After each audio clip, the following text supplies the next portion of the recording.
बहुत समय पहले हरे भरे जंगल में सभी जानवर मिलजुल कर रहते थे। वहाँ बड़े से बड़े जानवर जैसे शेर, हाथी, चीता और भी रहते थे। छोटे छोटे जीव जैसे खरगोश, चिड़िया और मेढक भी वहाँ की सुंदरता बढ़ाते थे।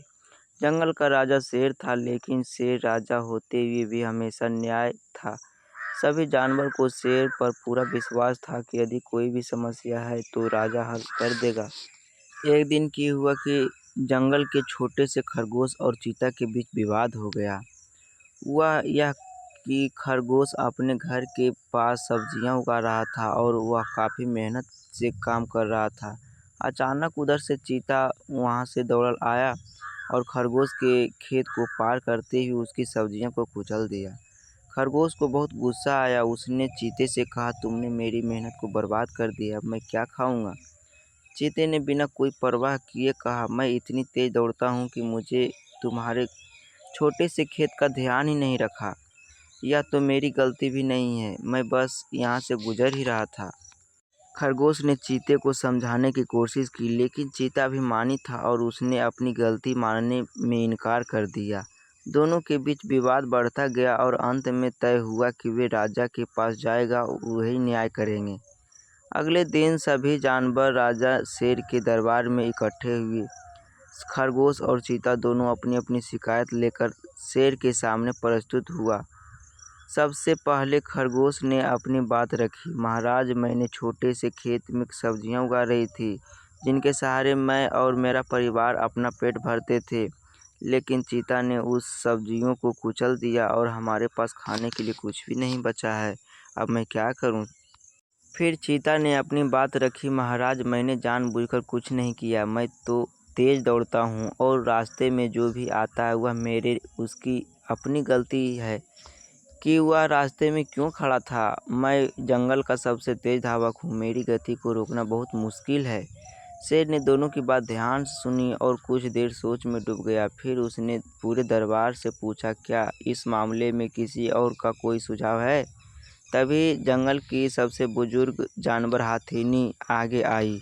उसने कहा, महाराज, न्याय तभी होगा जब हम सभी पक्षियों का ध्यान रखें। यदि चीते को उसकी गलती का एहसास ना हो तो भविष्य में भी ऐसा हो सकता है, और खरगोश को उसकी मेहनत का सम्मान मिलना चाहिए। शेर ने सहमति में सिर हिलाया और कहा, तुम सही कह रही हो, इसे इस समस्या का हल ऐसा निकालना होगा जिससे जंगल में सभी जानवर का समानता और न्याय मिले। शेर ने चीते से कहा, तुम जंगल के सबसे तेज धावक हो, इसमें कोई संदेह नहीं है, लेकिन तुम्हारी गति का यह मतलब नहीं कि तुम दूसरे की मेहनत को कुचल दो। खरगोश ने अपनी मेहनत से ये सब्जियां उगाई थी और तुम्हारी लापरवाह में उसका नुकसान हुआ है। शेर ने थोड़ी देर सोचा और फिर एक उपाय सुझाया, चीता, तुम्हें खरगोश की इस मेहनत की भरपाई करनी होगी। चूंकि तुम जंगल के सबसे तेज धावक हो, इसलिए तुम्हें कुछ दिन खरगोश की सब्जियां लाने का काम करना होगा। इस तरह से तुम्हारी तेज दौड़ का सही उपयोग भी होगा और खरगोश को कोई मेहनत का फल भी मिलेगा। साथ ही तुम यह भी समझोगे कि दूसरे की मेहनत की कदर कैसे की जाती है। चीता इस निर्णय से थोड़ा नाराज हुआ, लेकिन वह शेर के फैसले का अपमान नहीं कर सकता था। उसने मान लिया कि उसे खरगोश की मदद करनी होगी। चीते ने कई दिन तक खरगोश की मदद की। पहले तो वह यह काम अपने ढंग से नहीं कर रहा था, लेकिन धीरे धीरे उसे एहसास हुआ कि खरगोश की मेहनत कितनी महत्वपूर्ण है। खरगोश ने भी चीते को अपना दोस्त बना लिया, क्योंकि उसे लगा कि अब चीता उसकी मेहनत की कदर करता है। कुछ समय बाद चीता और खरगोश दोनों अच्छे दोस्त बन गए।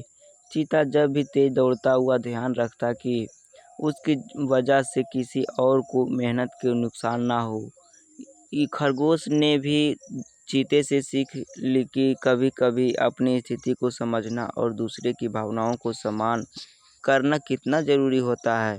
इस घटना के बाद जंगल में शेर का न्यायप्रियता का और भी सराहना हो गई। सभी जानवर जानते थे कि शेर के दरबार में कोई भी बिना सुने नहीं जाएगा और सबके साथ न्याय होगा। शेर ने सभी जानवर से कहा, यह जरूरी नहीं कि सबसे तेज या सबसे ताकतवर ही हमेशा सही हो। सही वह होता है जो दूसरे की भावनाओं को सम्मान करे और उसके काम की कदर करे। शेर के इस न्याय के बाद जंगल में एक नई तरह की समझ विकसित हुई। बड़े और छोटे सभी जानवरों ने एक दूसरे की मदद करना और एक दूसरे के प्रति आदर रखना शुरू किया। अब कोई भी अपनी ताकत या गति का गलत फायदा नहीं जंगल में उठाता यह था कहानी और बरसों सभी तक मिलजुल कर सुनाई खुशी जाती खुशी रही रहने और लगे। यह सबक सिखाया जाता रहा कि केवल शक्ति या गति ही सब कुछ नहीं होती है। सबसे बड़ा गुण है दूसरे की भावनाओं को समझना, उनकी मेहनत का सम्मान करना और ज़रूरत पड़ने पर उनकी मदद करना। इस तरह जंगल में हमेशा शांति बनी रही और हर कोई अपने जीवन में संतुलन और समझदारी के साथ आगे बढ़ता रहा।